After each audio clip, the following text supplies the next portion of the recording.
Ito si Chef Moren. Magluluto daw po tayo ng jello fries. Isa ng sauce.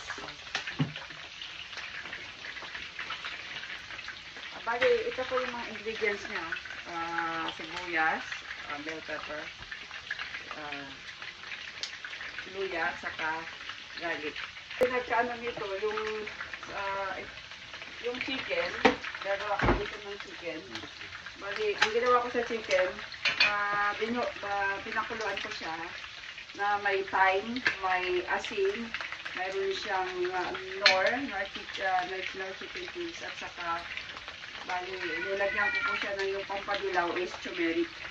Nalagay na yung chicken na kaunti, pakulo lang. Para ang ano nyo nun is maganda siya pag napakuluan yung chicken kasi parang titigas yung chicken pati. May flavor na yung may flavor na po yung chicken. Okay, naggigisa na po. Nagigisa ko yung bawang sibuyas. Prito tayo ngayon ng manok. Gamitin natin sa jello fries. Okay, soup. Ito na po. Lalagay ko na yung mga nag-grinded ko na yung bell pepper at saka luya na yung mga hilaw na. Kasi kumuha lang ako ng panggisa ko yan. Luya, bali may bawang dito, may sibuyas, may luya. Ito, nilalagay na natin yung mga Tomato paste.